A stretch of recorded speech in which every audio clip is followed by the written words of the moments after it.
When we picture hunger, we picture absence. An empty fridge, an empty plate. But it's not just about food. It's about choice. It's about dignity. A once paralyzed man finding dignity at the pantry. Outside of breathing, eating is the first order of survival. A mother leading with strength and choice. You don't have to compromise your health just because you are going through food insecurity. A strong woman rescuing food for thousands. You don't throw away food. It's a lifeline. Volunteers building bridges where systems have failed. Everyone should volunteer. Your heart will be filled and you will feel amazing. The gray zone of hunger. Disqualified by policy, disregarded by design. You became a statistic. From food trucks rescuing food, Always to try to get the healthiest product possible. to farms growing nourishment from the soil. Nourish the land. To health educators teaching that food is medicine. Empowerment is knowledge. Nature will never go wrong. To food banks fueling change at scale. Because this is more than a story of hunger.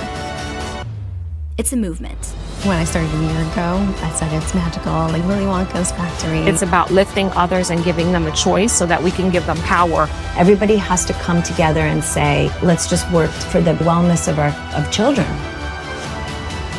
We're all one step from putting a hand out asking for help, and we should never be afraid to. Just do it. Put the good out there. There's no harm that comes from it.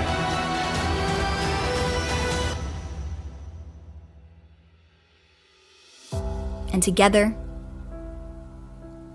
we can reimagine the system. Because food is more than a meal. It's hope. It's healing. It's the future we're building.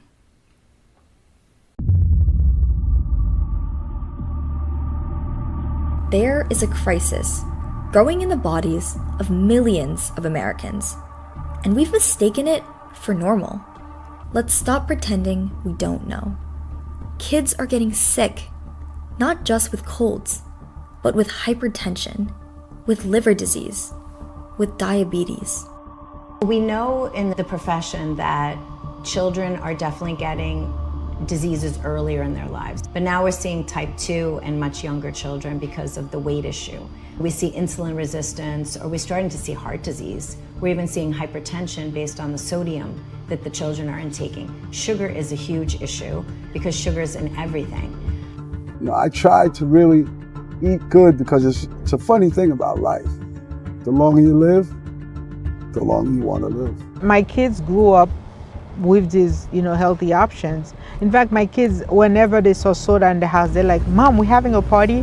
Because they knew that's the only time I bought soda. I think they should eat 90% of their food from the garden. I think they should stay out of the center aisles of the supermarket. Because when crisis hits, there is no quick fix. So let's call it what it is, an epidemic, and ask the question that no one wants to answer. If food is supposed to keep us alive, why is it killing so many of us? What if the solution wasn't just in the food that we give, but in the way that we grow it, in the soil beneath our feet, in the people who protect it, in the choices we make before the meal ever hits the plate? On land stewarded without chemicals since the 1960s, a new generation of farmers is digging deep, where regenerative farming practices guide every seed planted and every choice made. I'm Christine. I'm one of 3 women that co-own and operate Wild Trillium Farm. We share land with the Goggers at Natural Farm Stand in Richmond, Illinois. And this is our 5th season. For over 25 years, Farmer Gary has nurtured every inch without a single drop of synthetic chemical. Well, my grandfather bought the place in 1923. This farm has never had herbicide, pesticide, or fertilizer used on it. It's very quite fertile. Grandpa was basically organic biodynamic. You can improve soil. Soil's amazingly resilient. If you've got time, and I've been building it up for 25 years now, And I've raised the soil organic matter, used to be around 2.25% to 2.5%, and the whole farm now is at least 4.5% up to 7% organic matter. And when you get above 4%, that's a magic number, because then there's enough organic matter in the soil. As long as the weather's a little bit warm, you have enough nitrogen, so you don't have to worry about nitrogen in it. And because I use the compost that's full of potassium, now we get the horse manure, so that's where you get your phosphates. We're not doing this just for this one moment. Like, we're preserving this land for memories and futures we'll never know. And so I think that's really important, is that food production and caring for land is one of those like pretty classic opportunities to just like leave it better than he found it. Wild Trillium is more than a farm. It's a legacy in the making. A quiet revolution rooted in care.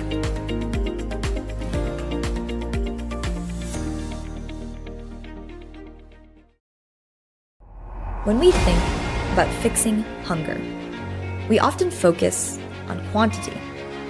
But what if the real answer isn't just more food? It's better food. And what if the real transformation begins not in the emergency room, but in a garden bed? Stacey Antine, and I'm a master's in food and nutrition, and I'm the founder of Health Barn. Stacey didn't start on a farm. She started in corporate PR, but something didn't sit right. So she left the boardrooms behind and built something from the ground up. Something alive. Health Barn USA is not just a place. It's a philosophy. Research is pretty powerful at 3 years old, that if you start exposing them to different fruits and vegetables, trying it multiple times, that these are habits, because these are all habits that form. It's much easier to form a habit at 5 than it is at 40. In 3rd grade, working with them on a hydroponics lesson, teaches at a young age the pride of sustainability and growing food for their family. A melon fresh from the garden. Have you ever had this experience? No. And is it good? Yes. Is it, like, how good is it? It's great. It's better than the one from the supermarket. And that is a honeydew melon. Did you know that? Yes. Great. Do you know what vitamin it's high in? No. High in vitamin C. Well, whatever vitamin it has in it, it sure tastes good. We've been trained to think that labels like natural or low fat means good for you. But what if we taught people how to look deeper? Nutrition should always be at the center of any conversation about food, because we are what we eat. So if you're not eating well, eventually it's going to catch up with you. And maybe one day, food won't just be a product that we consume or a crisis that we can fix, but food can be a right that we nurture.